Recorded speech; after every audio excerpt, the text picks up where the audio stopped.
Hello students, this is your Shashank sir connecting with you from this wonderful platform of ARC Learning। और आज हम शुरू करने वाले हैं एक बहुत ही इंटरेस्टिंग चैप्टर जिसका नाम है excretive products and their elimination. ये ह्यूमन फिजियोलॉजी का एक बहुत ही इंटरेस्टिंग चैप्टर है एंड थोड़ा कंसेप्चुअल जाता है, लेकिन अगर इसका आप समझ पाए तो इसमें जितना भी क्वेश्चन आता है आप फुल्ली अटेम्प्ट कर पाओगे, right. So starting from now on, यहां से हम लोग जब स्टार्टिंग कर रहे हैं हम लोग एक बेसिक प्लान फॉलो करेंगे। क्या करेंगे? हम लोग पहले डिस्कस करेंगे कि इस टॉपिक में क्या चल रहा है। डिस्कस करने के बाद at the end of the session हम लोग देखेंगे एनसीईआरटी में क्या चल रहा है, एनसीईआरटी साथ लेके चलेंगे। और उस सेशन में अगर उस पर्टिकुलर टॉपिक का पीवाईक्यू जनरेट होता है तो हम लोग उस टॉपिक का पीवाईक्यू करके भी हम लोग चलेंगे, ठीक है। So we will discuss what's going on. At the end, we will take NCERT along with us and we will discuss the PYQs if it's coming on that. ठीक है? Correct? So, शुरू करते हैं, right?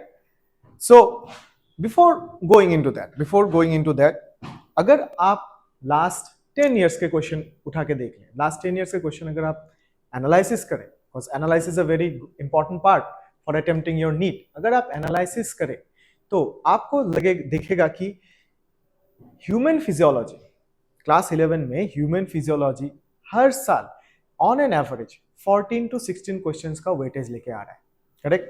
सो इसको अगर आप पर chapters के हिसाब में कर लें तो on an average 2 to 3 questions आ रहे हैं, करेक्ट। सो इस साल आप excretory products and their elimination इस चैप्टर से आप मिनिमम 2 क्वेश्चंस तो एक्सपेक्ट कर ही सकते हैं and the range might go up to 3 questions. So आप 2024 के लिए 2 to 3 क्वेश्चंस आप मान के चलिए कि वही चल रहा है, correct. So coming back to our topic excretive products and their elimination.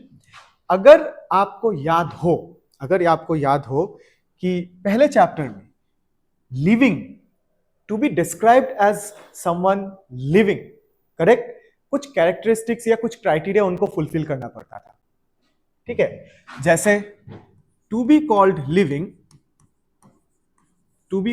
Living आपको क्या करना पड़ता था? पहले growth, you had to had growth.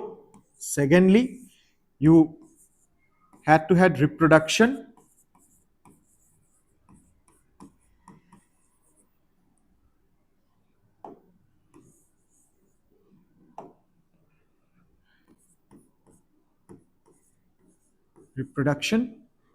third metabolism,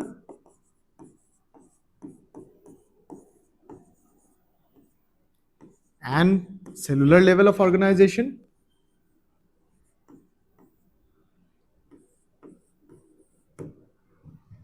and fourth आपका consciousness,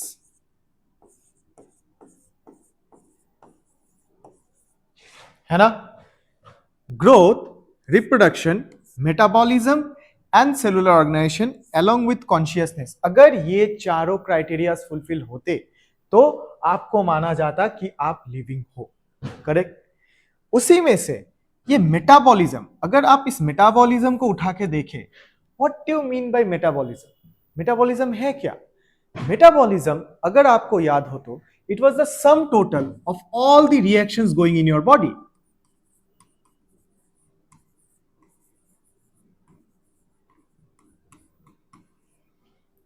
Sum total of all the reactions occurring inside your body.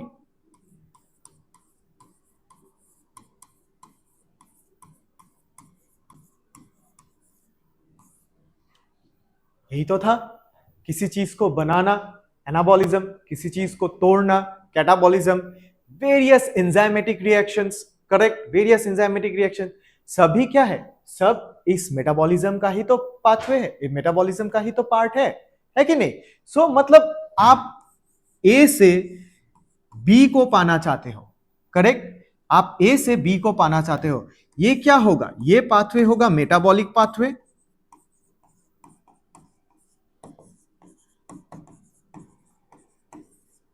आप ए से B को पाना चाहते हो metabolic pathway. Either you can break the A and reach to the B, either you can join things to A and make B, ठीक है, यही है मेटाबॉलिज्म, यही जो रिएक्शन चल रहा था from A to B metabolism है, और ये जो पाथवे है इसे बोलते हैं मेटाबॉलिक पाथवे, करेक्ट। इसी पाथवे में जब आप ए टू बी तक जाते हो, इन दिस पाथवे आपको वेरियस क्या मिलेगा, बाई प्रोडक्ट्स, आपको वेरियस बाई प्रोडक्ट्स मिल जाएगा, बाई प्रोडक्ट्स, करेक्ट। ए से बी तक जाने के लिए आपको वेरियस बाई प्रोडक्ट्स मिल जाएगा, और यही बाई प्रोडक्ट्स अगर एक थ्रेशोल्ड लेवल के ऊपर चला जाए, अगर एक थ्रेशोल्ड लेवल के ऊपर चला जाए तो ये बन जाता है आपके लिए क्या, टॉक्सिक, करेक्ट, ये बन जाता है आपके लिए टॉक्सिक। तो अगर ये टॉक्सिक एलिमेंट्स आपके बॉडी में रह जाए, आपके बॉडी के फंक्शनिंग के लिए ये बहुत हानिकारक होता है। सो हम लोग का बॉडी का क्या रिस्पॉन्स होता है, we need to remove all this toxic byproducts that has been formed, all these toxic byproducts that has been formed, correct। इसी प्रोसेस को क्या बोलते हैं, इसी प्रोसेस को बोलते हैं हम लोग एक्सक्रीशन, इसी प्रोसेस को क्या बोलेंगे हम लोग, एक्सक्रीशन, ठीक है। सो इन पाथवेज से क्या टाइप ऑफ वेस्ट निकल के आता है, क्या क्या टाइप ऑफ वेस्ट निकल के आता है, आपको तो एक मिल जाएगा नाइट्रोजनस वेस्ट,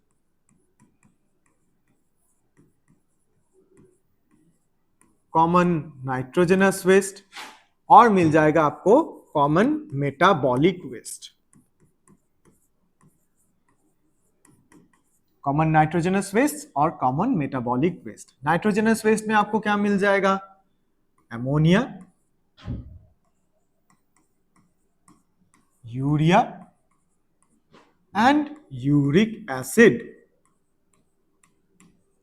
ठीक है, ammonia, urea, uric acid. Common metabolic waste में आपको क्या मिल जाएगा, carbon dioxide, water, sodium chloride, potassium, phosphate, sulphate etcetera, यही मिलेगा, ठीक है। सो नाइट्रोजनस वेस्ट में आपको मिल गया एमोनिया, यूरिया, यूरिक एसिड, और मेटाबॉलिक वेस्ट में आपको मिल गया carbon dioxide, water, sodium chloride, potassium, phosphate, sulphate etcetera, ठीक है। अगर यहां पे आप एक चीज नोटिस करोगे, आप कह सकते हो कि सर ठीक है, एमोनिया, यूरिया, यूरिक एसिड हम लोगों ने क्लास 8, 9, 10 से पढ़ा हुआ है कि ये हम लोग का नाइट्रोजनस वेस्ट है, ये हम लोग को सीक्रेट करना है, बाहर बॉडी से निकाल के देना है। पर sir water, sodium chloride, potassium, ये वेस्ट कैसे हो गया, ये तो बॉडी में फ्लूइड और आयनिक बैलेंस मेंटेन करने के लिए चाहिए होता है, करेक्ट। तो बेटा मैं आपको ये बता दूं, कोई भी चीज या किसी भी चीज का ज्यादा क्वांटिटी में प्रेजेंट रहना वो भी हानिकारक है, ठीक है। एक एग्जांपल ले लेते हैं, आप लोगों ने बहुत सारों ने ड्रॉप लिया होगा, बहुत मेहनत कर रहे हो, है ना, बहुत मेहनत कर रहे हो, दिन रात पढ़ रहे हो, क्वेश्चन सॉल्व कर रहे हो, करेक्ट। कंटिन्यूअस, कभी कभी आप लोगों ने ये देखा होगा कि कंटिन्यूअस पढ़ने से ब्रेन सैचुरेटेड हो जाता है, तो आप पढ़ना भी चाहो या सॉल्व करना भी चाहो, ब्रेन में कुछ घुस नहीं रहता होता, कुछ नहीं घुसता है, जो सॉल्व होने वाला क्वेश्चन है वो भी सॉल्व नहीं होता, करेक्ट। तो इसके लिए क्या करना पड़ता है कि थोड़ा ब्रेक लेना पड़ता है, ठीक है ना, थोड़ा ब्रेक लेके काम करना पड़ता है। आपने कंटिन्यूअस 1 घंटा 2 घंटे के लिए पढ़ा, तो बीच में 15 मिनट्स का ब्रेक लीजिए, 15-20 मिनट्स का ब्रेक लीजिए। आपने उस ब्रेक में क्या किया, अगर घर में रह रहे हो तो फ्रेंड्स के साथ, परिवार के साथ बात कीजिए थोड़ा थोड़ा बहुत, तो क्या उससे क्या होता है, ब्रेन में डोपामाइन रिलीज होता है, डोपामाइन रिलीज होने से आपकी एफिशिएंसी बढ़ती है, ठीक है, और आपका आउटपुट बढ़ता है, करेक्ट। तो ये ब्रेक आपके लिए जरूरी है, मगर कभी कभी क्या होता है, ये ब्रेक अगर टाइम से ज्यादा बढ़ गया, से 15 मिनट्स का ब्रेक लेना था, आप मोबाइल देख रहे हो, देख के कहां चला गया, 1-2 घंटा चला गया, करेक्ट। दोस्तों से बात कर रहे हो, अड्डा मार रहे हो, 1-2 घंटा चला गया, तो क्या हो गया, उस दिन का पूरा 1 घंटा आपने उसी में वेस्ट कर दिया। वेस्ट करके क्या हुआ, आपको ना रिवीजन का टाइम मिला, ना क्वेश्चन सॉल्व करने का टाइम मिला, अल्टीमेटली आपका आउटपुट क्या हो गया, आपका आउटपुट बन गया लेस, करेक्ट। वो ब्रेक आपको चाहिए था आपके ब्रेन को रिलीज करने के लिए, लेकिन उस ब्रेक को जब ज्यादा ले लिया तब क्या हो गया, आपके लिए ये प्रॉब्लम क्रिएट कर दिया, ठीक है, तो anything, even water, sodium chloride, potassium जब एक्सेस में प्रेजेंट हो, एक लिमिट के ऊपर अगर एक्सेस में प्रेजेंट हो, they are also creating a problem in your body. That is why they have to be removed from your body. They have to be removed from your body as well. So definition क्या बन गया excretion का? अगर आप definition अभी बताना चाहते हो कि इसका definition क्या बन गया, so excretion क्या है? excretion बन गया आपका removal of nitrogenous waste and metabolic waste produced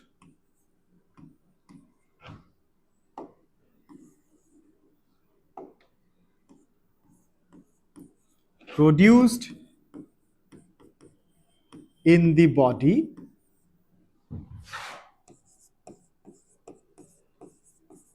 during metabolic reactions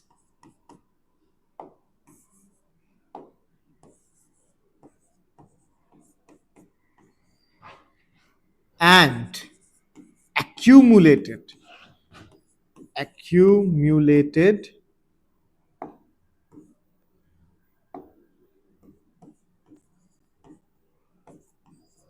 due to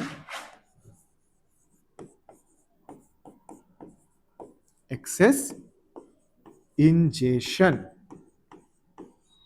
समझ में आया? आपने प्रोड्यूस किया होगा अगर as a result of it being a byproduct एक क्वांटिटी के ऊपर, तो ये भी आपको एक्सक्रीट करना है. अगर आपने इन्हीं चीजों को बॉडी में एक्यूमुलेट किया in the form of excess ingestion बेटा, तब भी आपको इनको निकालना है. So the process of removal इसी को बोलते हैं एक्सक्रीशन. इसी को क्या बोलते हैं? एक्सक्रीशन. समझ में आया? करेक्ट. चलिए, तो एनसीईआरटी क्या बोलती है कि ठीक है, आपका नाइट्रोजनस वेस्ट है, कॉमन नाइट्रोजनस वेस्ट है, ammonia, urea, uric acid. Metabolic waste है कार्बन डाइऑक्साइड, वाटर, आपका sodium chloride, potassium sulphate etcetera. लेकिन हम लोगों को एनसीईआरटी क्या बोलती है कि आपको फोकस करना है the elimination of common nitrogenous waste. Common nitrogenous waste के एलिमिनेशन पे ही आपको फोकस रखना है अपना. ठीक है बेटा. तो कॉमन नाइट्रोजनस वेस्ट पहले किससे स्टार्ट करते हैं? The common nitrogenous waste is, पहला वाला आपका आता है ammonia.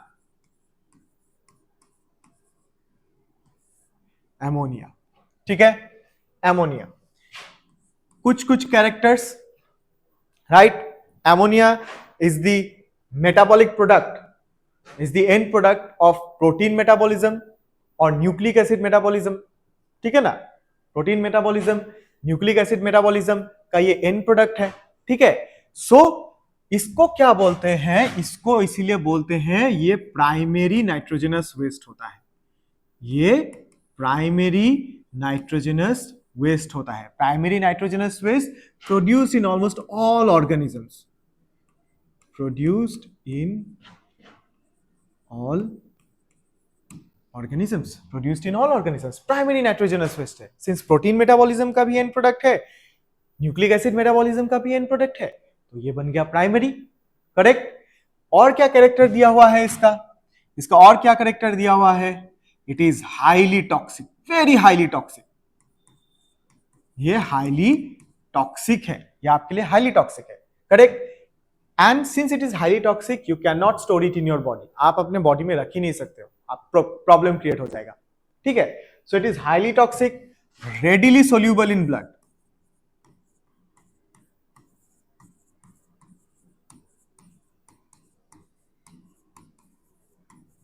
Readily soluble in blood. बना है कि नहीं बना, ब्लड में ये सोल्यूबल हो जाता है. ठीक है, ब्लड में सोल्यूबल हो जाते हैं. And since it is readily soluble, इसको निकालने के लिए बहुत मेहनत लगती है. इन the form of what? In the form of water. So maximum amount of water is required. Maximum amount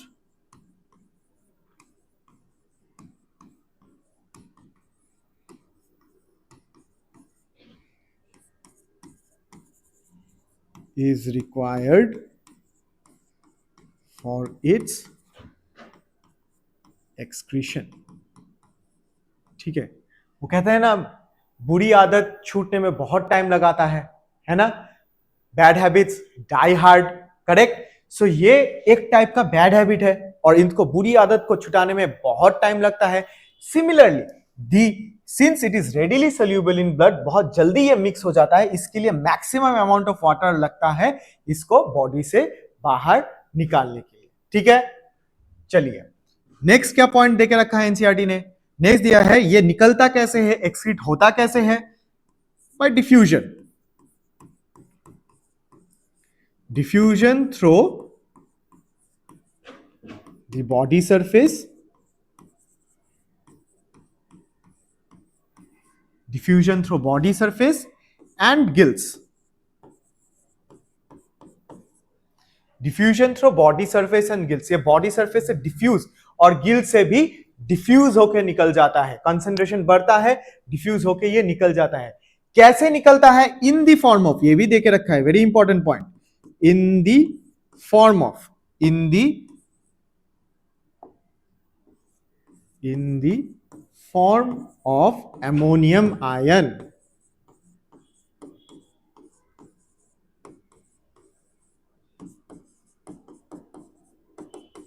in the form of ammonium ion। ठीक है बेटा। लास्टली एक बहुत इंपॉर्टेंट पॉइंट देके रखा है, kidneys, kidneys do not play any significant role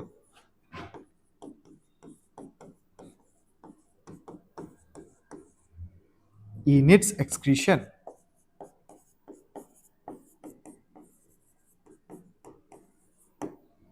ठीक है, सो पॉइंट्स मिल गया हम लोगों को क्या क्या पॉइंट्स मिला, हम लोगों को क्या क्या पॉइंट्स मिल गया। It is the primary nitrogenous waste produced in all organisms, correct. It is highly toxic, आप बॉडी में स्टोर नहीं कर पाते हो। It is readily soluble in blood, since it is readily soluble in blood it requires maximum amount of water for its excretion, maximum amount of water for its excretion, correct। फिर निकलता कैसे है, through diffusion, through diffusion body surface से और gills से। कैसे निकलता है, इन the form of ammonium ion, in the form of ammonium ion. और सबसे बड़ा नोटेबल पॉइंट है, सबसे बड़ा नोटेबल पॉइंट है, kidneys do not play, kidneys do not play any significant role in its excretion। Kidney का कोई काम ही नहीं रहता है इसमें, समझ में आया, किडनी का कोई काम ही नहीं रहता इसमें, इसके एक्सक्रीशन में। तो जो ऑर्गेनिजम्स जो अमोनिया रिलीज करते हैं, जो ऑर्गेनिजम्स जो अमोनिया रिलीज करते हैं उनको बोलते हैं एमोनोटेलिक, प्रोसेस को बोलते हैं हम लोग एमोनोटेलिज्म। So the organisms releasing ammonia, organisms releasing ammonia को हम लोग क्या बोलते हैं, एमोनोटेलिक ऑर्गेनिज्म, एमोनोटेलिक ऑर्गेनिज्म, एमोनोटेलिक ऑर्गेनिज्म। एमोनोटेलिक ऑर्गेनिज्म में क्या क्या आ जाता है, सिंस इसमें बहुत पानी लगता है, बहुत पानी लगता है, तो मैक्सिमम कौन आते हैं, ऑल एक्वाटिक ऑर्गेनिजम्स चले आते हैं, मैक्सिमम एक्वाटिक ऑर्गेनिजम्स चले आते हैं। जैसे आपका एक्वाटिक इंसेक्ट्स, बोनी फिशेस, और फिर आपका चला आता है एक्वाटिक एम्फीबियंस। इसमें एम्फीबियन लार्वे भी लिख सकते हो, एम्फीबियन लार्वे, समझ में आया। Aquatic insects, bony fishes, aquatic insects, bony fishes, aquatic amphibians, या फिर एक्वेटिक एम्फीबियन का लार्वे भी ये अमोनिया सीक्रेट करता है। बच्चों एक चीज आप ध्यान दोगे कि जो एनसीईआरटी में जो एग्जांपल दिया हुआ है वो aquatic insects, bony fishes, aquatic amphibians ऐसे करके दिया हुआ है। एनिमल क्लासिफिकेशन अगर चैप्टर आपको याद होगा तो यहां पे बोनी फिशेस में बहुत सारे एग्जांपल्स हैं, एम्फीबियंस में बहुत सारे एग्जांपल हैं, आप इससे को रिलेट करके पढ़िएगा, ठीक है। ये जिस जिस चैप्टर में ऐसे एम्बिगुअस एग्जांपल लिए होंगे, आप उस चैप्टर में अगर एनिमल क्लासिफिकेशन से रिलेटेड है तो उसमें आप एग्जांपल, जैसे बोनी फिशेस का बहुत सारा एग्जांपल चलाएगा, आप इनको भरा के जाइएगा।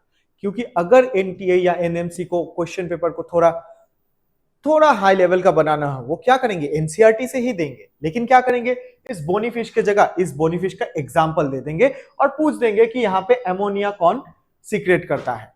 तो अगर आपको उस एनिमल क्लासिफिकेशन से उस बोनी फिश का नाम याद ना हो तो आप अटेम्प्ट नहीं कर पाओगे और 4 मार्क्स आपका चला जाएगा। समझ में आया बच्चों? तो आप ये चीज ध्यान में रखिएगा, ठीक है। सो हम लोगों ने एमोनिया पढ़ लिया। नेक्स्ट क्या आता है? नेक्स्ट हम लोग का जो सेकेंड कॉमन नाइट्रोजनस वेस्ट है वो होता है यूरिया, ठीक है।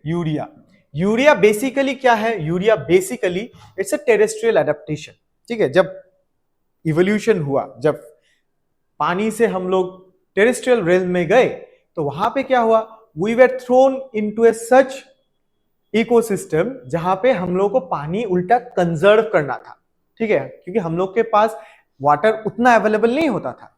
Then we had to think of something कि हम लोग का एक्सक्रीटरी प्रोडक्ट भी हम लोग वैसे बनाए कि इसमें कम जाए पानी, ठीक है। सो हम लोगों ने क्या किया, सिंस एमोनिया बहुत सारा पानी लेता था एक्सक्रीशन के लिए, हम लोगों ने क्या किया, उसको हम लोगों ने कन्वर्ट कर दिया यूरिया में, ठीक है।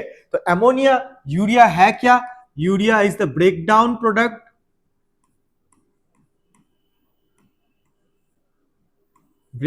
ऑफ ammonia in liver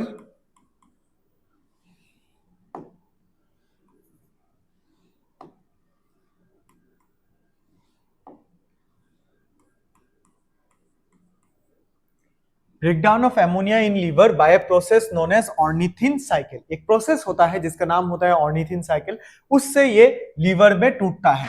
ये आप लिख लीजिए, मैंने ब्रैकेट में लिख लिया है, by a process known as ornithine cycle,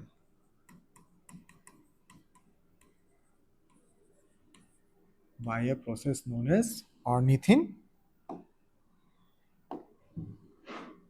cycle, ठीक है, याद आ जाएगा ऑर्निथिन साइकिल, ठीक है। सो ये टूटता कहां है? लीवर में टूटता है। सीक्रेट कहां होता है? लीवर में टूट के ये ब्लड में जाता है। ब्लड को कौन फिल्टर करता है? किडनीज में फिल्टर करते हैं और ये बाकी एक्सक्रीट होके निकल के चला आता है, ठीक है। So breakdown of ammonia in liver, ठीक है। तो सिंस हम लोगों ने इसको एमोनिया से तोड़ के बनाया है, तो इसका कैरेक्टरिस्टिक्स एमोनिया से थोड़ा तो अलग होगा, है कि नहीं? देखते हैं क्या क्या कैरेक्टरिस्टिक्स है यूरिया का। एमोनिया क्या था? मोस्ट टॉक्सिक था, हाईली टॉक्सिक था, ये लेस टॉक्सिक है। This is less toxic. वो हाईली सोल्यूबल था, ये लेस सोल्यूबल है। उसको बहुत पानी चाहिए था एक्सक्रीशन लिए, इसको लेस अमाउंट ऑफ पानी चाहिए, मिनिमम नहीं, less amount of water for excretion, ठीक है। लेस टॉक्सिक है, लेस सोल्यूबल है, less amount of water is required for is excretion. इसका एक खास बात क्या है, you can store urea in small amount in your body, ठीक है। In small amount urea is storable, in small amount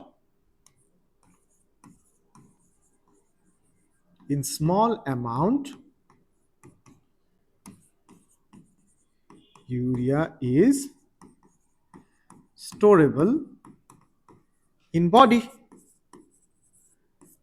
कहां पे आप स्टोर कर सकते हो? किडनीज में। आप किडनीज में स्टोर करते हो। किडनीज में स्टोर करने से क्या फायदा होता है? किडनीज में स्टोर करने से यूरिया किडनीज में क्या करता है, ये आपके मेडुलरी फ्लूइड का ऑस्मो रेगुलरिटी मेंटेन करता है। ठीक है, ऑस्मोलैरिटी, ऑस्मोलैरिटी, ऑस्मोलैरिटी ऑफ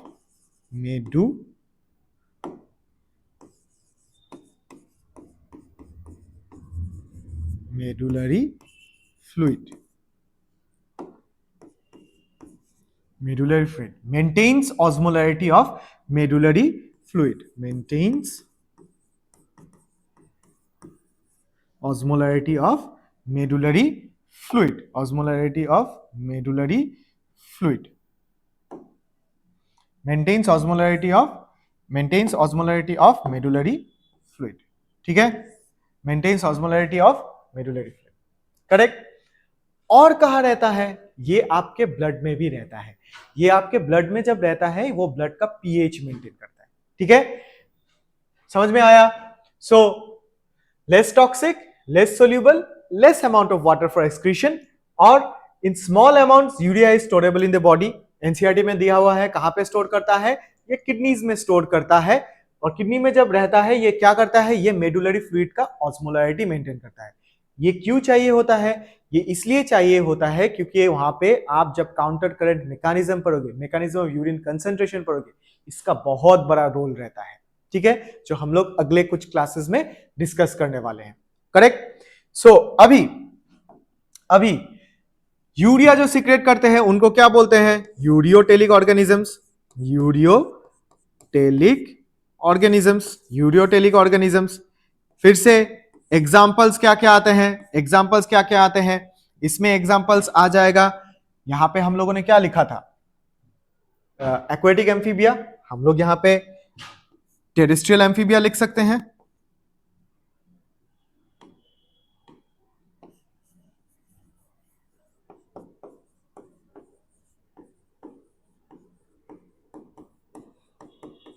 या फिर आप एडल्ट एम्फीबिया भी बोल सकते हो, एडल्ट एम्फीबिया, ठीक है। फिर आपका क्या आता है? मैराइन फिशेस, इसमें याद रखना बच्चों कार्टिलेजिनस फिश सबसे ज्यादा आता है, कार्टिलेजिनस फिश, करेक्ट। और कौन? मैमल्स, मैमल्स भी यूरिया सीक्रेट करता है, मैमल्स भी यूरिया सीक्रेट करता है, करेक्ट। सो क्या क्या पॉइंट मिल गया हम लोगों को? एक तो था यूरिया, ये कहां से आता है? ब्रेकडाउन ऑफ एमोनिया, कहां पे? लीवर पे टूटता है by a process known as ornithine cycle. ये ऑर्निथिन साइकिल के वजह से ये हम एमोनिया को लीवर में यूरिया बनाते हैं और फिर लीवर से ये ब्लड में चला आता है, ठीक है। क्या कैरेक्टरिस्टिक्स है? ये लेस टॉक्सिक है, लेस सोल्यूबल है, सिंस लेस सोल्यूबल है तो it requires less amount of water for excretion, correct. और सिंस ये लेस टॉक्सिक है ना, तो आप स्मॉल अमाउंट में इसको स्टोर कर सकते हो अपने बॉडी में, कहां पे? किडनीज में। किस लिए? To maintain osmolarity of medullary fluid, जो काउंटर करंट मैकेनिज्म में जाके आपको हेल्प करता है यूरिन को कंसंट्रेट बनाने के लिए। और क्या ये और कहां पे रहता है? आपको बहुत बता दूं मैं कि ये आपके ब्लड में भी रहता है, और आपके ब्लड में जब रहता है ये आपका ब्लड पीएच मेंटेन करता है, ब्लड पीएच मेंटेन करता है, ठीक है। और जो ऑर्गेनिजम्स यूरिया सीक्रेट करते हैं उनको यूरियोटेलिक बोलते हैं। कौन कौन एग्जांपल आता है? सबसे कॉमन एग्जांपल है आपका मैमल्स, देन आपके मैराइन फिशेस, मैराइन फिशेस में आप याद रखिएगा कार्टिलेजिनस फिश, और फिर आते हैं आपका टेरेस्ट्रियल एम्फीबिया और एडल्ट एम्फीबिया भी आप इसमें इंक्लूड करते हो। समझ में आया? ठीक है, समझ में आया, करेक्ट। लास्ट में क्या बचता है हम लोग का? नंबर 3 जो बचता है, नंबर 3 है हम लोग का मोस्ट कॉमन नाइट्रोजनस वेस्ट है यूरिक एसिड। दो बहुत अच्छे अच्छे पॉइंट्स यहां पे दिए हैं, इसको हमेशा याद रखिएगा। Uric acid is the least toxic, ठीक है, is the least toxic. Since it is the least required, it requires the minimum water, least amount of water for its excretion, ठीक है। So least toxic requires minimum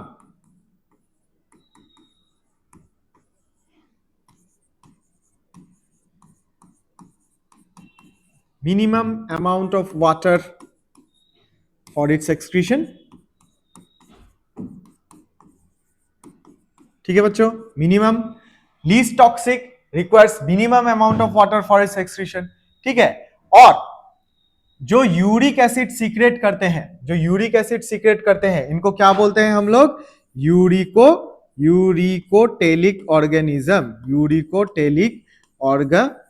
uricotelic organisms. क्या क्या example दिया हुआ है? Insects, obviously terrestrial insects होगा, correct. उसके बाद क्या आता है? बर्ड्स. उसके बाद क्या आता है? रेप्टाइल्स. उसके बाद क्या आता है? Land snails. ठीक है. So insects, birds, reptiles and land snails. Insect, bird, reptiles और लैंड स्नेल्स आपका यूरिक एसिड सीक्रेट करता है. ठीक है. सिंस इसमें एकदम पानी नहीं होता है, ना, इनका जो एक्सक्रीटा है वो एकदम पैलेट की तरह होता है, एकदम पैलेट की तरह. कभी आपने लिजर्ड का एक्सक्रीटा देखा होगा, कॉर्नर में कहीं पे ब्लैक एंड व्हाइट कुछ गिरा हुआ रहता है, वही है लिजर्ड का एक्सक्रीटा. उसमें अगर आपने बाय चांस उसको कभी पकड़ भी लिया होगा, ठीक है, तो आप देखोगे कि वो बहुत एक पैलेट की तरह है, पूरा ड्राई. करेक्ट. बर्ड का जब एक्सक्रीटा आप देखते हो, वो जब गिरता है वो पूरा पेस्ट की तरह रहता है, उसमें पानी बहुत कम रहता है. ठीक है ना. इसलिए गाड़ी के जब विंडशील्ड में गिरता है, अगर आपने बिना पानी मेरे अपने वाइपर्स ऐसे घुमा दिए तो पूरा धुंधला हो जाता है. क्यों? क्योंकि वो तो पेस्ट था, उसमें तो पानी था ही नहीं, है ना. So uricotelic organisms, insects, birds, reptiles and land snails. बच्चों, ह्यूमंस, हम लोग में यूरिक एसिड बनता है क्या? बिल्कुल बनता है. करेक्ट, बिल्कुल बनता है. कैसे? आप अगर ज्यादा रेड मीट खा रहे हो, ठीक है, या मीट खा रहे हो, प्रोटीन ले रहे हो, ज्यादा टमाटर खा रहे हो, ठीक है, इनमें क्या होता है? इनमें प्यूराइंस बहुत होता है. ठीक है, right. If you consume excess amount of purines, this purines is broken into something known as xanthine. ठीक है, और इस ज़ैंथीन को कौन तोड़ता है? Xanthine oxidase. किसमें तोड़ता है? यूरिक एसिड क्रिस्टल्स में. प्यूराइंस आपने कंज्यूम किया, वो बना ज़ैंथीन. बॉडी में ज़ैंथीन ऑक्सीडेज है, ज़ैंथीन ऑक्सीडेज इसको क्या बनाता है? इसको बना देता है यूरिक एसिड क्रिस्टल. और ये जाके कहां जम जाता है? अगर आपने अच्छे से पानी नहीं पिया, अच्छे से फ्लश नहीं किया बॉडी का, तो ये जाके आपके बोन्स के जॉइंट्स में जाके ये बैठ जाता है. और सिंस ये क्रिस्टल है बच्चों, तो जब आप ये मूव करते हो ना, ये फ्रिक्शन क्रिएट करता है. तो स्वेलिंग हो जाता है, इन्फ्लेमेशन, और बहुत पेनफुल होता है. इसको बोलते हैं गॉटी आर्थराइटिस. ठीक है. सो ह्यूमंस में भी होता है, right. So uric acid least toxic requires minimum amount of water for it's excretion. और यहां पे क्या रहता है? इंसेक्ट्स में होता है, बर्ड्स में होता है, रेप्टाइल्स में होता है और लैंड स्नेल्स में होता है. तो यहां पे हम लोगों ने क्या कर लिया? एक ब्रीफ ओवरव्यू ले लिया. किसका? Different types of common nitrogenous waste, mainly ammonia, urea और uric acid, along with their notable points and with their examples. मैं अभी भी बार बार बोल रहा हूं, ये जो एग्जांपल्स हैं ये ओवरऑल है. अभी बर्ड्स में जाके आप एनिमल क्लासिफिकेशन में देखिए कि बर्ड्स या एव्स के अंडर कितना एग्जांपल्स दिया हुआ है, वो आप थोड़ा बहुत याद करके आइए. करेक्ट. रेप्टाइल्स में क्या क्या एग्जांपल है, थोड़ा बहुत याद करके आइए. क्योंकि कभी कभी क्या करते हैं ये लोग, देते हैं कि नाइट्रोजनस वेस्ट कौन निकालता है और दे दिया पूरा क्लासिफिकेशन का नाम. करेक्ट. सो आप तो कंफ्यूज हो जाओगे, लेकिन क्वेश्चन भी गलत नहीं है. ठीक है ना बच्चों. तो इसको आप ध्यान में रखिएगा. अभी हम लोगों ने क्या कर लिया? अभी हम लोगों ने तो पढ़ लिया कि different types of common nitrogenous waste क्या था, ठीक है, और एनिमल किंगडम में कौन क्या सीक्रेट कर रहा है. तो ये जो नाइट्रोजनस वेस्ट है, इसको एक्सक्रीट करने के लिए एक एक्सक्रीटरी ऑर्गन भी होना चाहिए. करेक्ट. एक्सक्रीटरी ऑर्गन्स भी होना चाहिए. तो एनिमल किंगडम में कैसा टाइप का एक्सक्रीटरी ऑर्गन्स मिलता है? अगर आप इन्वर्टिब्रेट की तरफ चले जाओ, इन्वर्टिब्रेट के अगर आप चले जाओ तो आपको सिंपल ट्यूबुलर एक्सक्रीटरी स्ट्रक्चर्स मिल जाएंगे, सिंपल ट्यूबुलर। आप वर्टिब्रेट की तरफ चले जाओ, आप वर्टिब्रेट की तरफ चले गए तो वही simpler tubular structures complex tubular structure में कन्वर्ट हो जाते हैं, कॉम्प्लेक्स ट्यूबुलर स्ट्रक्चर ऑर्गन बना लेते हैं। ठीक है, जितना आप लोअर क्लासिफिकेशन में जाओगे आपका एक्सक्रीटरी ऑर्गन इतना सिंपल होता जाएगा, जितना आप हायर दी क्लासिफिकेशन में चलोगे उतना ही ये कॉम्प्लेक्स होता जाएगा। बहुत अच्छा लाइन लिखा है एनसीईआरटी में, 2 लाइन लिखा हुआ है इसका। ठीक है, so apart from that animal kingdom के सर्वे में क्या क्या ऑर्गन्स निकला है वो देख लेते हैं। ठीक है, types of excretory organs found in animal kingdom. पहला एग्जांपल किसका देखे रखा है, प्रोटोनेफ्रिडिया।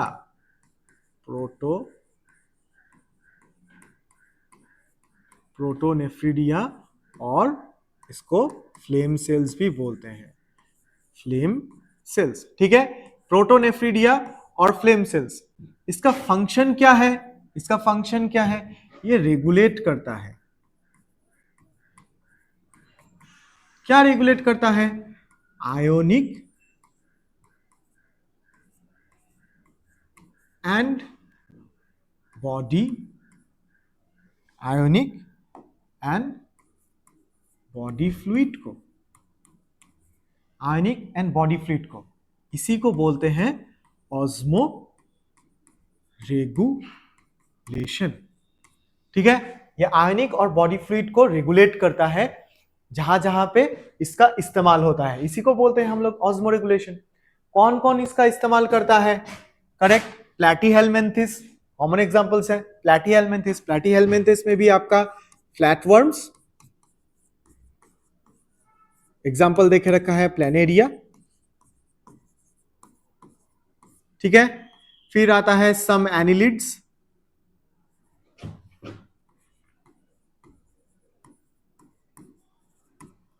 रोटिफर्स, करेक्ट, और क्या देखे रखा है, सेफालोकॉर्डेट,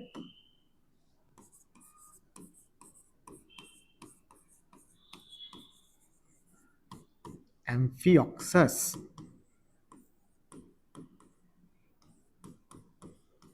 ठीक है बच्चों, so flatworms, planaria, flatworms, planaria, some annelids, rotifers and cephalochordate amphioxus में आपको क्या मिल जाएगा, प्रोटोनेफ्रिडिया या फिर फ्लेम सेल्स मिल जाएगा, प्रोटोनेफ्रिडिया और फ्लेम सेल्स मिल जाएगा। और इसका फंक्शन क्या है बच्चों, फंक्शंस है to regulate the ionic and fluid balance, that is osmoregulation, correct. फिर क्या आता है आपका, फिर आता है आपका nephridia.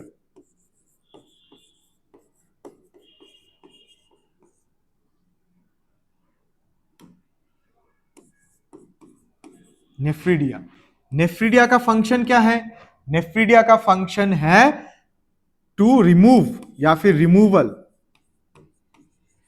Removal of nitrogenous waste and maintains fluid, body fluid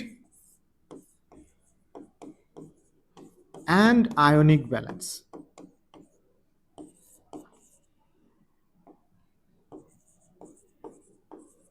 ठीक है, removal of nitrogenous waste and maintains body fluid and ionic balance. बच्चों, regulate ionic and body fluid, regulate ionic and body fluid, अगर इसको हम osmo regulation बोलेंगे तो ये भी तो वही है, बॉडी फ्लूइड और आयनिक बैलेंस को मेंटेन कर रहा है, तो ये भी तो अल्टीमेटली ऑस्मो रेगुलेशन ही हुआ।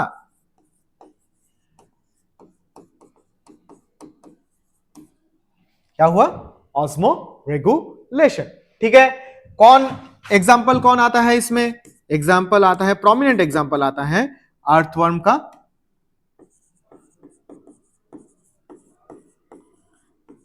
And other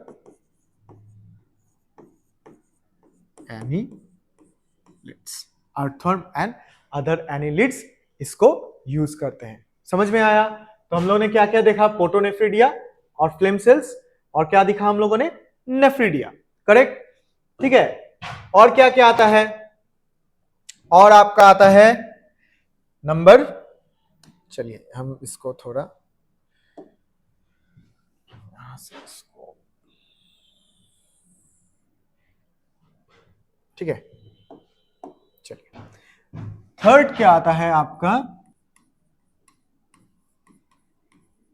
Malpighian tubule. Malpighian tubule, Malpighian tubule क्या करता है, same removal of nitrogenous waste and maintains osmoregulation.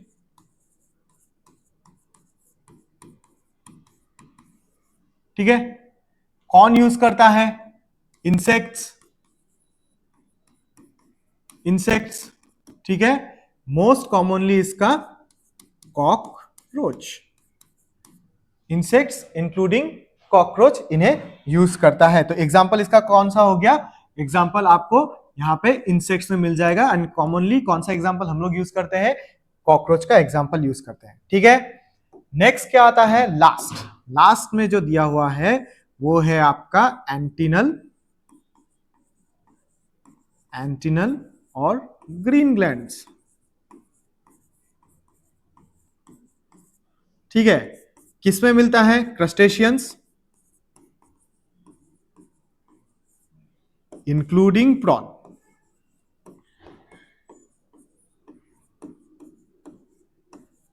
ठीक है, क्रस्टेशियंस इंक्लूडिंग प्रॉन। और इसका फंक्शन क्या है, इसका फंक्शन क्या है, ये क्या करते हैं, इसका फंक्शन क्या है, हेल्प्स इन एक्सक्रीशन, यही बता के रखा है, हेल्प्स इन एक्सक्रीशन यही बता के रखा है। ठीक है, तो हम लोगों के एनिमल किंगडम के सर्वे से हम लोगों को कितना टाइप ऑफ एक्सक्रीटरी ऑर्गन्स मिल गया, 4 टाइप्स। एक है आपका प्रोटोनेफ्रिडिया और फ्लेम सेल्स। ठीक है, किसमें किसमें मिलता है, फ्लैटवर्म्स, किसमें किसमें मिलता है, फ्लैटवर्म्स इंक्लूडिंग फ्लैटवर्म्स प्लैनेरिया में। ठीक है, फिर किसमें मिलता है, एनिलिड्स में मिलता है। ठीक है, एनिलिड्स में मिलता है, रोटिफर्स में मिलता है, रोटिफर्स में मिलता है। ठीक है, फिर किसमें मिलता है, सेफालोकॉर्डेट एम्फिऑक्सस, ये बहुत इंपॉर्टेंट एग्जांपल है बच्चों, याद रखना। ठीक है, सेफालोकॉर्डेट एम्फिऑक्सस में मिलता है। फिर आपको क्या मिल गया, फिर आपको मिल गया नेफ्रीडिया। नेफ्रीडिया में कौन एग्जांपल इन्वॉल्व है, अर्थवर्म। नेफ्रीडिया का फंक्शन क्या है, removal of nitrogenous waste and maintains body fluid and ionic balance, osmoregulation. ठीक है, फिर क्या आता है, फिर आता है आपका मैल्फिजियन ट्यूबल, मैल्फिजियन ट्यूबल जो आपको इंसेक्ट्स में मिलता है।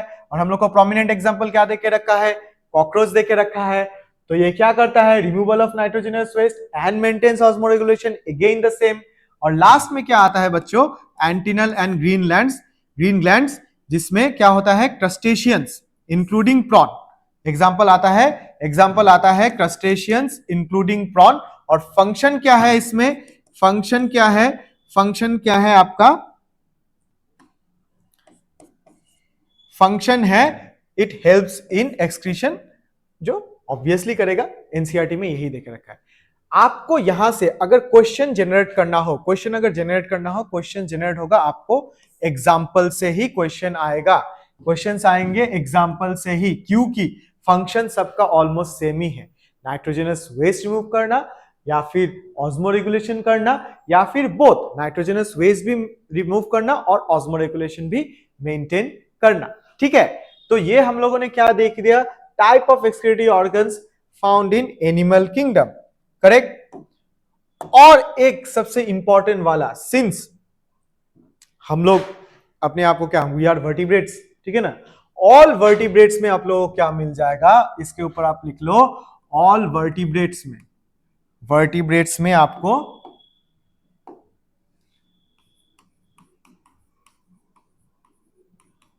वर्टिब्रेट्स में आपको क्या मिल जाएगा, kidney as a excretory organ. Vertebrates में आपको क्या मिल जाएगा, किडनी मिल जाएगा एज अ एक्सक्रीटरी ऑर्गन। ये आप नंबर 5 हिसाब में लिख लेना। तो हम लोगों को कितना मिल गया excretory organs in the animal kingdom, हम लोगों को मिल गया 5 टाइप्स। ठीक है, फिर से क्या क्या, प्रोटोनेफ्रिडिया या flame cells, nephridia, Malpighian tubule, antennal और ग्रीन ग्लैंड्स, और क्या वर्टिब्रेट्स में आपको क्या मिल गया, किडनीज। ठीक है, समझ में आया।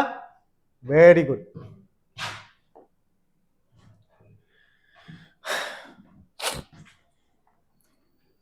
हम लोगों ने अभी क्या क्या देखा कि वर्टिब्रेट्स में हम लोगों को क्या मिल गया, किडनीज मिला, right, kidneys. Kidney is an excretory organ, ठीक है। लेकिन अगर आप सिर्फ किडनी के बारे में ही पढ़ो, अगर आप सिर्फ किडनी के बारे में ही पढ़ो ना, तो ऐसा होता है ना, मतलब आपके घर में गार्बेज है, गार्बेज जमा हुआ है, राइट। आपने उस गार्बेज को उठा के क्या करना है, बाहर लेके जाना है। आपने उठाया, गार्बेज को उठाया और घर के बाहर जाके रख दिया, ठीक है। क्या यही तक ही एक्सक्रीशन खत्म हो जाता है? अगर आपके डोर से कोई गार्बेज को लेके नहीं जाता है, तो अल्टीमेटली गार्बेज क्या हुआ, आपके डोर के सामने पाइल अप होना स्टार्ट हो गया कि नहीं? करेक्ट है कि नहीं? तो ये गार्बेज कौन कलेक्ट करेगा? अगर आप म्यूनिसिपैलिटी एरिया में हो तो आपके यहाँ पे door to door garbage collection होगा, करेक्ट। तो आप उस कलेक्टर को दोगे जो गार्बेज कलेक्ट करता है, वो गार्बेज वैन में गार्बेज को रखेगा, गार्बेज वैन को रख के वो गार्बेज जहां पे डंप होता है वहां पे जाके गार्बेज डंप करके आएगा। ये एक प्रोसेस हुआ ना। आपने सिर्फ अपने घर से गार्बेज उठा के बाहर तक रखना ही रिमूवल ऑफ गार्बेज नहीं हुआ, या रिमूवल ऑफ वेस्ट नहीं हुआ। अगर आपके डोर से कोई वो लेके नहीं गया, आपके डोर से वो अगर कोई लेके नहीं गया, तो आपका तो वेस्ट वहीं पे जमा होना स्टार्ट हो जाएगा, करेक्ट।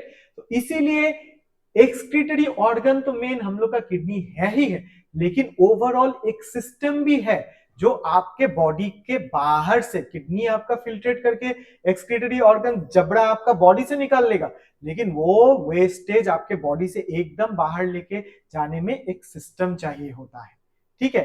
तो इसीलिए हम लोग का ह्यूमन एक्सक्रीटरी सिस्टम आता है, ह्यूमन एक्सक्रीटरी सिस्टम आता है। ह्यूमन एक्सक्रीटरी सिस्टम में आपको क्या मिलता है? ह्यूमन एक्सक्रीटरी सिस्टम में you will have a pair of bean shaped kidneys, a pair of bean shaped kidneys मिलेगा आपको।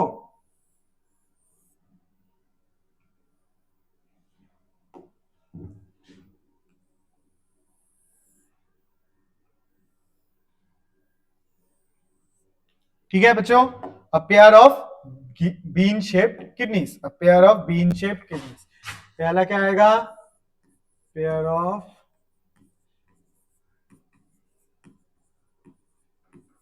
राजमा की तरह ना, बीन शेप्ड, इसलिए राजमा को क्या बोलते हैं? किडनी बीन्स बोलते हैं ना। So pair of bean shaped kidneys, ठीक है, pair of bean shaped kidneys. और इस किडनी से क्या निकलेगा? A pair of ureter, a pair of ureter, ठीक है बच्चों। क्या निकला? A pair of ureter. तो आपका सेकंड क्या हो गया? पेयर ऑफ यूरेटर,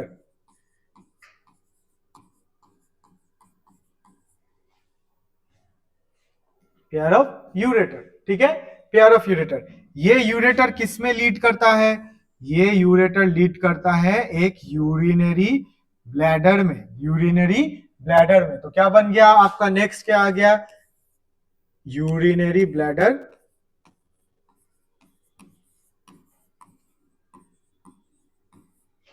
और इस यूरिनरी ब्लैडर से आपको क्या मिल जाएगा? एक यूरेथ्रा। क्या मिलेगा? Urethra,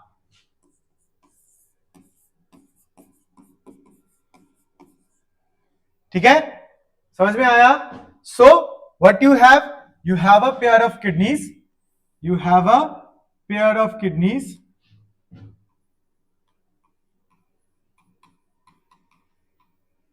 pair of kidneys, you have a pair of ureters, correct, you have a urinary bladder,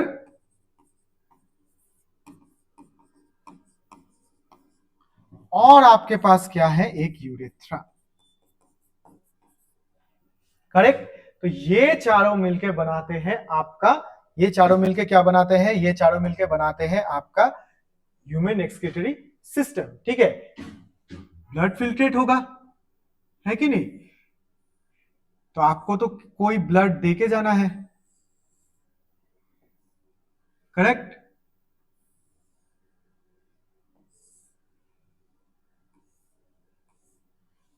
और कोई वेस्ट लेके जाना है।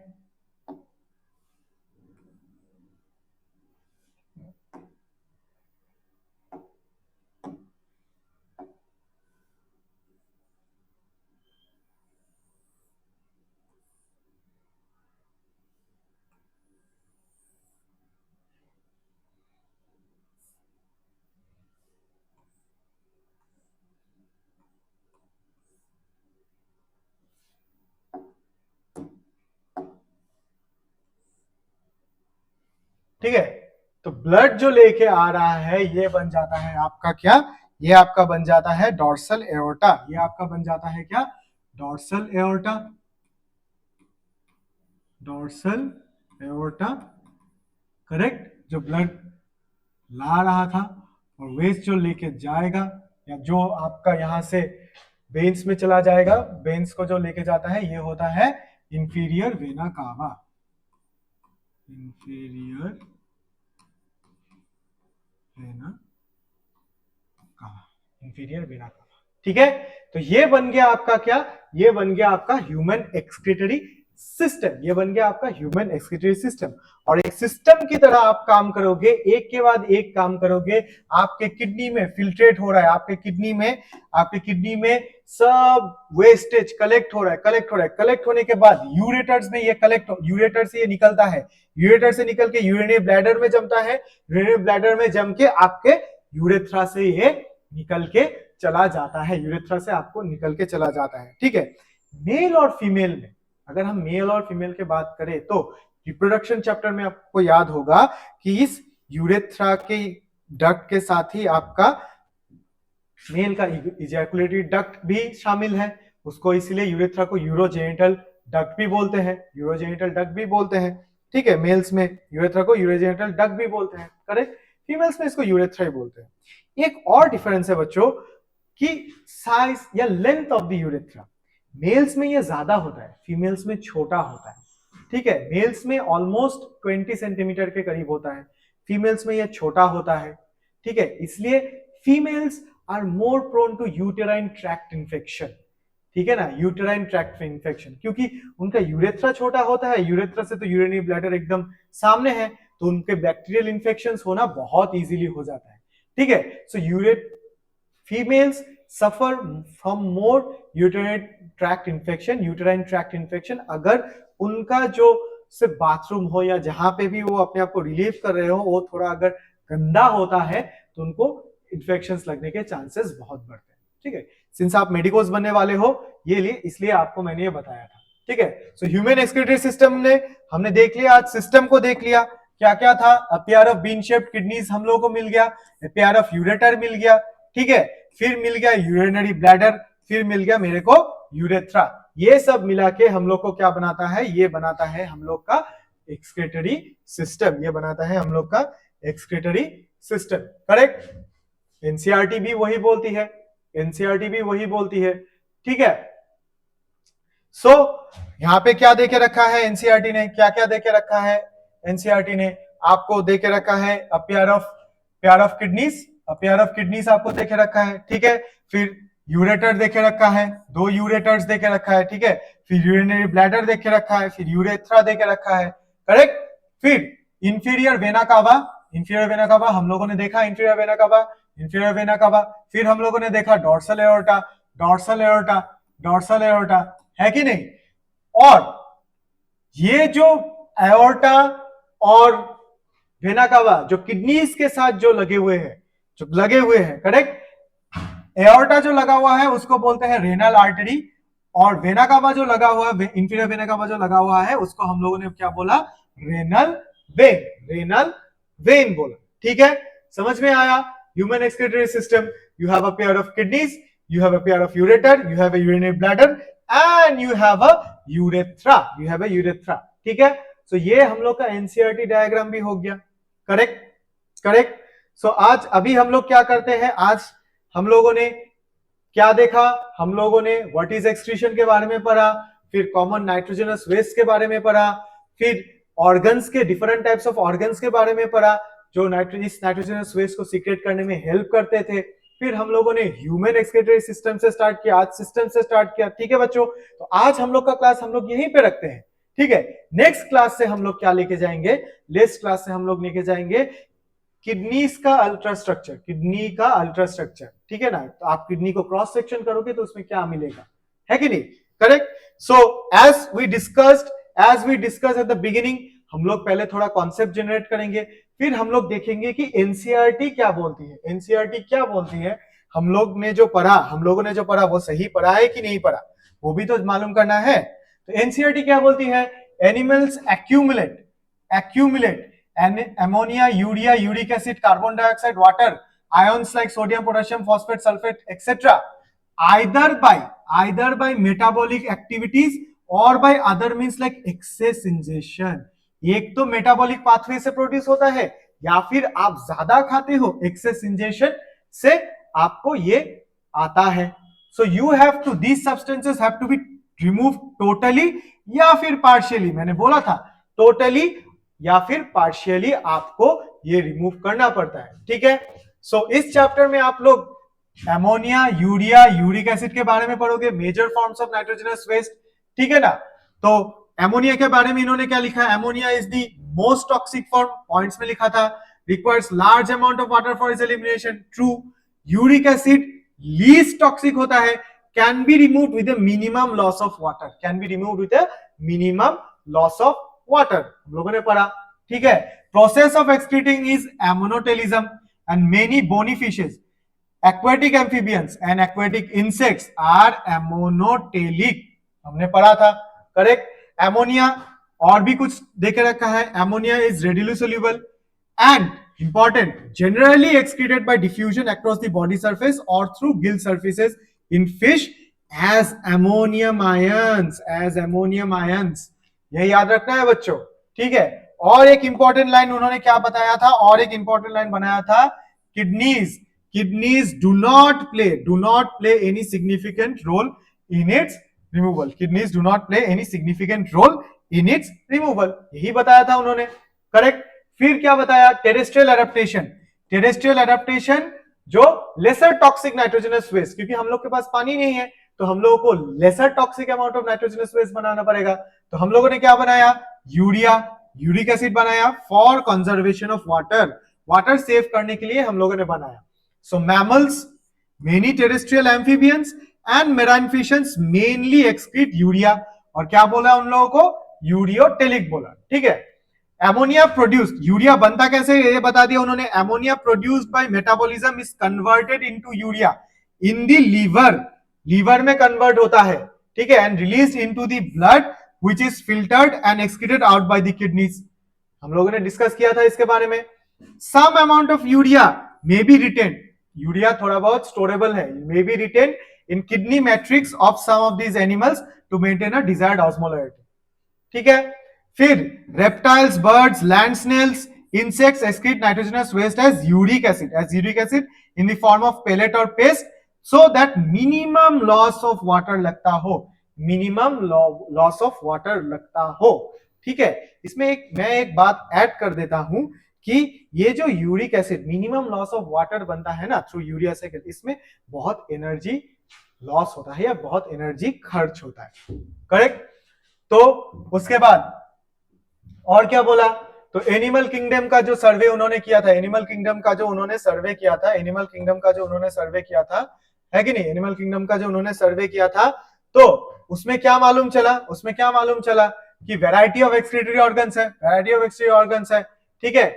इनवर्टिब्रेट्स में मैंने बताया था are simple tubular forms, whereas vertebrates have complex tubular organs. ठीक है, इनवर्टिब्रेट्स में सिंपल ट्यूबुलर फॉर्म होता है और वर्टिब्रेट्स में बहुत कॉम्प्लेक्स होता है, जितना आप एवोल्यूशन की तरफ जा रहे हो उतना ये कॉम्प्लेक्स बनता है। ठीक है, सो एग्जांपल दे दिया, सम प्रोटोनेफ्रिडिया और flame cells, excretory structure in platyhelminthes, flatworms, planaria था, ठीक है, प्लेनेरिया था, रोटिफर्स था, सम एनिलिड्स था एंड सेफालोकॉर्डेट एम्फिएक्सस था। ठीक है, प्रोटोनेफ्रिडिया किसमें इन्वॉल्व थे, concern with ionic and fluid volume regulation, मतलब ऑस्मो रेगुलेशन में थे, करेक्ट। उसके बाद क्या देखा, nephridia are tubular excretory structures of earthworms and other annelids, ठीक है। नेफ्रिडा का फंक्शन क्या बताया, remove nitrogenous waste and maintain fluid and ionic balance. अभी बच्चा मेरे को ये बताओ कि यहाँ पे क्या लिखा, आयोनिक एंड फ्लूइड बैलेंस, और यहाँ पे फ्लूइड और आयनिक बैलेंस दोनों ही तो सेम है, ऑस्मोरेगुलेशन ही अल्टीमेटली, करेक्ट। उसके बाद क्या एग्जांपल लाया, मैल्फिजियन ट्यूबल का, are excretory structures in most of the insects including cockroaches, most of the insects including cockroaches. ये क्या करता है, removal of nitrogenous waste and again osmoregulation. And antennal और ग्रीन ग्लैंड्स भी दिखाया, perform excretory functions in crustacean like prawns. समझ में आया, लाइक प्रॉन्स, ठीक है। तो ये हम लोग का क्या बन गया था, आप लोगों ने यहां तक इसको डिस्कस किया था, फिर एक्सक्रीटरी ऑर्गन्स को भी डिस्कस किया था, ठीक है बच्चों। तो मैंने कुछ पीवाईक्यूज मैंने लाया था, ठीक है। तो आज चलो एक दो पीवाईक्यूज कर लेते हैं इसी चैप्टर का, पहला वाला, करेक्ट। पहला क्वेश्चन क्या दिया इन्होंने, nitrogenous waste is excreted in the form of pellet और paste by, nitrogenous waste in the form of pellet और पेस्ट। एग्जाम्पल देके रखा है, मैंने क्या बताया था कि ये जो एग्जाम्पल्स है आप कहां से पढ़ोगे, एनिमल क्लासिफिकेशन से थोड़ा पढ़ के आना, एक बार रिलेट कर देना। तो ये 22 में आया था, तो ये आपको से मिस नहीं होगा, ठीक है ना। अगर आप देखो ऑर्निथोरैंकस, ये क्या है, ये है प्लैटिपस है, ठीक है ना। ये क्या है, ये है आपका प्लैटिपस। प्लैटिपस क्या होता है, प्लैटिपस मैमल होता है कि नहीं, ठीक है। हिपोकैम्पस सी हॉर्स, बोनीफिश के अंदर पड़ता है। सैलामेंडर क्या है, एम्फीबियन है। पावो क्या है, पीकॉक, बर्ड है। पावो बर्ड है कि नहीं, बर्ड है, तो पावो क्या हुआ, बर्ड। और uric acid, nitrogenous waste excreted in the form of pellet और पेस्ट बाय यूरिक एसिड था, है कि नहीं, यूरिक एसिड तो था, पेलेट और पेस्ट में यूरिक एसिड निकलता था। तो यूरिक एसिड कहां से निकलता था, यूरिक एसिड में हम लोग के बर्ड्स में था, तो ये ऑप्शन क्या होगा, पावो होगा। क्या होगा, पावो होगा। समझ में आया, ठीक है। ये तो पहला है। सेकंड आप देख लो, select the option which shows correct matching of animals with its excretory organs. क्या क्या देके रखा है, labeo, rohu, salamander, peacock, housefly, ठीक है। लेबियो, रोहू क्या है, बोनीफिश है, बोनीफिश, ठीक है। बोनीफिश नेफ्रिडियल ट्यूब्स यूज करते हैं, नेफ्रिडिया यूज करता है एमोनिया सीक्रेट करने के लिए। एमोनिया किससे होता है, सरफेस से और गिल्स से, तो ये वाला ऑप्शन हम लोग का नहीं है, ठीक है। पीकॉक हम लोगों ने अभी सॉल्व किया, nitrogenous waste in the form of pellet और पेस्ट। तो क्या बर्ड क्या करते हैं, पीकॉक बर्ड है, यूरिक एसिड है, तो यहां पे क्या दिया हुआ है, यूरिया, नहीं होगा, ठीक है। हाउसफ्लाई, चलो हाउसफ्लाई यूरिक एसिड ये ठीक है, लेकिन ये रेनल ट्यूबल्स तो नहीं है, ये तो मैल्फिजियन ट्यूबल्स होना चाहिए, तो ये भी ऑप्शन गलत है। तो ये क्या हुआ, सैलामेंडर क्या है, एम्फीबिया, टेरेस्ट्रियल एम्फीबिया मतलब एडल्ट एम्फीबिया है, ठीक है। सो एडल्ट एम्फीबिया क्या करता है, उनके पास क्या वो सीक्रेट क्या करते हैं, किडनी से यूरिया सीक्रेट करते हैं, तो ऑप्शन क्या हो गया हम लोग का, ऑप्शन हो गया हम लोग का सैलामेंडर। ऑप्शन हो गया क्या, ऑप्शन बी बन गया हम लोगों का सैलामेंडर। यहां पे हम लोग का ऑप्शन बन चुका है, correct.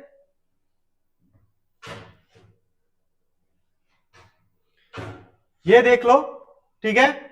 Which of the following 6 options give the correct categorization of 6 animals according to the type of nitrogenous waste they give out? यहां पे एक चीज मैं आपको बता दूं, कैसे आपको क्रॉस करना है, क्या ऐसे आप क्रॉस करोगे, आप इसको ऐसे क्रॉस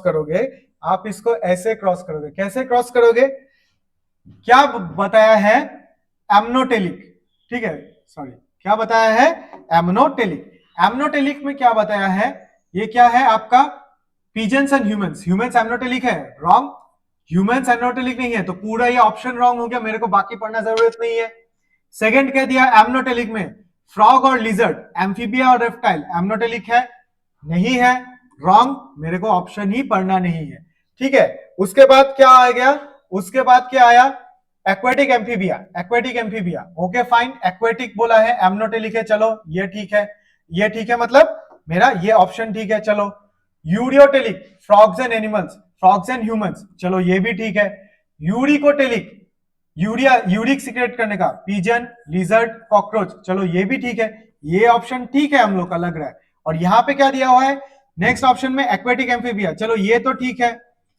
यूरियोटेलिक, यूरियोटेलिक ह्यूमन तो ठीक था, लेकिन कॉकरोच कहां से आया, कॉकरोच तो यूरिक एसिड सीक्रेट करता है, तो ये हम लोग का ऑप्शन नहीं होगा। हम लोग का ऑप्शन क्या होगा, ऑप्शन सी, एक्वेटिक एम्फीबिया। मैंने इसमें टाइम नहीं लगाया, क्यों टाइम नहीं लगाया, मैंने ये ऑप्शन देखा एमनोटेलिक ह्यूमंस दिया है, कभी भी नहीं होगा, तो मैंने ये पूरा ऑप्शन कट कर दिया, मेरे को बाकी पढ़ना जरूरत नहीं है। फ्रॉग एंड लिजर्ड, एमनोटेलिक, कभी नहीं होगा, तो मैंने पूरा ऑप्शन नहीं पढ़ा, मैंने इसको कट कर दिया। हाँ, एक्वेटिक एम्फीबिया, एक्वेटिक एम्फीबिया, ये दोनों मेरे को इस ऑप्शन में करेक्ट लगे, इसलिए मैंने नेक्स्ट प्रोसीड किया। यहां पे नेक्स्ट प्रोसीड किया, सब करेक्ट था, यहां पे नेक्स्ट प्रोसीड किया, ये वाला गलत निकल गया, तो मैंने इसको क्रॉस आउट कर दिया और मैंने इसको क्या बनाया, एक्वेटिक एम्फीबिया। ठीक है बच्चों, लास्ट क्वेश्चन क्या आता है, which one of the following characteristics is common both in humans and adult frogs, humans and adult frogs। ठीक है, अच्छा, अगर हम लोग देखें 4 चेम्बर्ड हार्ट, एम्फीबिया में कितना चेम्बर्ड हार्ट है, 3 चेम्बर्ड, नहीं होगा। इंटरनल फर्टिलाइजेशन, फ्रॉग में क्या फर्टिलाइजेशन होता है, एक्सटर्नल फर्टिलाइजेशन होता है। न्यूक्लिएटेड आरबीसी, ह्यूमंस में न्यूक्लिएटेड आरबीसी प्रेजेंट नहीं है, तो क्या हुआ, यूरियोटेलिक मोड ऑफ एक्सक्रीशन, तो ऑप्शन हो गया हम लोग का यूरियोटेलिक मोड ऑफ एक्सक्रीशन।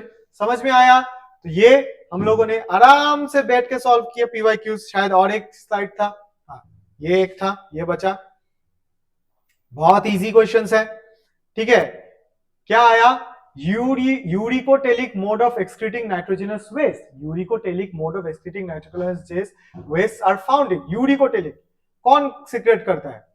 ठीक है, अभी मेरे को क्या देखना है, ओके मेरे को कॉम्बिनेशन देखना है, मेरे को कॉम्बिनेशन देखना है, राइट, यूरिकोटेलिक, बर्ड्स और एनिलिड्स, बर्ड्स और एनिलिड्स, एनिलिड्स, अर्थवर्म, अर्थवर्म में क्या यूरिक एसिड सीक्रेट होता है, नहीं, करेक्ट, तो ये तो मेरा नहीं होगा।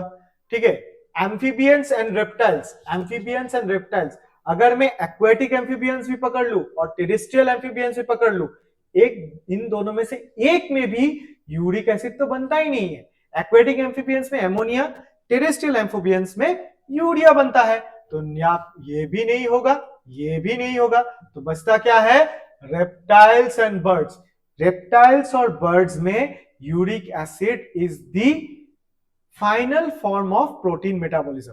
ठीक है, major end product of protein metabolism होता है। ठीक है, principal nitrogenous waste compound in human is synthesized by, it is synthesized by, कहां पे सिंथेसिस होता है और कहां से ये एक्सट्रीट होता है। अगर आपको डाइजेशन का चैप्टर मालूम हो तो एब्जॉर्प्शन के बाद, एब्जॉर्प्शन के बाद आपके जितना भी आपने एब्जॉर्ब किया वो आपके बॉडी के मैनेजर के पास जाता है। आपका बॉडी का मैनेजर क्या है, लीवर है।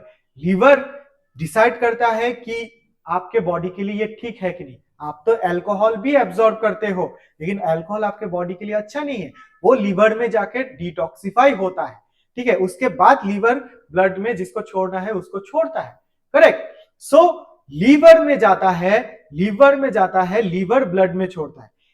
एमोनिया कहां पे बना था, एमाइनो एसिड से। एमाइनो एसिड का डीएनिमेशन कहां पे हुआ था, लीवर में हुआ था, है कि नहीं। तो लीवर से वो यूरिया में टूटा, यूरिया से उसको ब्लड में छोड़ा, ब्लड से वो कहां पे गया, किडनीज में गया फिल्टर होने के लिए। तो principal nitrogenous excretory compounds in humans is synthesized, कहां पे सिंथेसाइज्ड होता है, लीवर पे सिंथेसाइज्ड होता है, लेकिन it is eliminated mostly through the kidneys. तो ऑप्शन क्या होगा, ऑप्शन डी। ऑप्शन क्या होगा, ऑप्शन डी। समझ में आया। और लास्ट क्वेश्चन क्या था, लास्ट क्वेश्चन क्या था, uric acid is the chief nitrogenous compound, again the same question, uric acid is the chief nitrogenous compound in the excretory products of. Uric acid किस में बनता है, यूरिक एसिड किस में बनता है, अर्थवर्म में नहीं, फ्रॉग में नहीं, मैन में नहीं, इंसेक्ट इंक्लूडिंग कॉकरोच एनसीईआरटी का ही लाइन है, इंसेक्ट्स इंक्लूडिंग कॉकरोच। ये बन गया हम लोग का कॉकरोच। समझ में आया, क्लियर है बच्चों।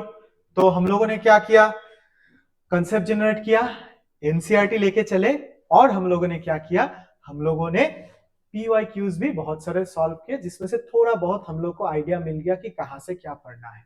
ठीक है, सो अगले क्लास में, नेक्स्ट क्लास में हम लोग क्या करेंगे, नेक्स्ट क्लास में हम लोग किडनी का अल्ट्रा स्ट्रक्चर से स्टार्ट करेंगे, और किडनी के अंदर में किडनी डिवीजन कितना होता है, किडनी का फंक्शनल यूनिट क्या है, फंक्शनल यूनिट का अल्ट्रा स्ट्रक्चर क्या है, उस फंक्शनल यूनिट का फंक्शन क्या है, सब लेके नेक्स्ट क्लास में स्टार्ट करेंगे फिर से।